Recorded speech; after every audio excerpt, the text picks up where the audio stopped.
ঠিক আছে, তাহলে হচ্ছে আপনার কোয়েম্বাটোর মেন সিটি।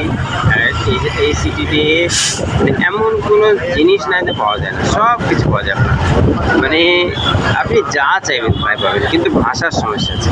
আপনার বাংলা ভাষা বুঝতে পারবে না, হিন্দি আপনার বুঝতে পারবে না, ইংলিশ যদি আপনি জানেন তো ইংলিশ সবচেয়ে বেটার। কারণ এরা ইংলিশ, যে কোনো লোক ইংলিশ জানে। একটা যদি রিক্সাওয়ালাকে বলেন তো ও ইংলিশে কথা বলে, কিন্তু হিন্দি বা বাংলা এরা জানে না। তাই এই জন্যে ইংলিশ জানা খুব জরুরি আছে। আপনি যদি টুটাফাটা ইংলিশ জানেন তাতেও কোনো অসুবিধা নেই, কারণ এরা টুটাফাটা ইংলিশে ওরা বুঝে যায় আপনি কোথায় যেতে চাইছেন, আর আপনি বুঝে যাবেন ওরা কি বলতে যাচ্ছে। কারণ ওরাও টুটাফাটা ইংলিশ বলে, ওরা কেউ ইংলিশ ভালোভাবে বলে না, ওরা আধা তামিল বলে আর আধা ইংলিশ বলে, আর সেটা আপনি বুঝতে পারবেন। কারণ ওদের যে ইংলিশ সেটা ক্লিয়ার ইংলিশ, কারণ এটা সহজ ইংলিশ।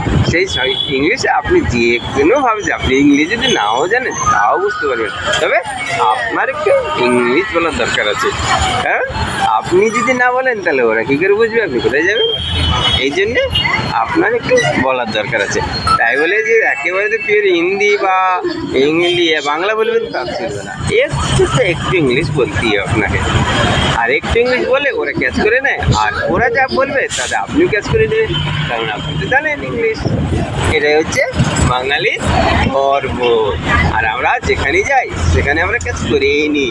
আর শিকাগোতে গিয়ে যদি স্বামী বিবেকানন্দ যদি সব কিছু করতে পারে তা আমরা কেন পারবো না। আমরাও তামিলনাড়ুতে ঘুরছিস না, আমরা তামিলনাড়ুতে তো ইন্ডিয়ার ভিতরে আছি, আর বাকি দেখছে ইন্ডিয়ার বাইরে, সেটাও তো স্বামী বিবেকানন্দ শিখিয়েই দিয়েছে কীভাবে করতে হয়।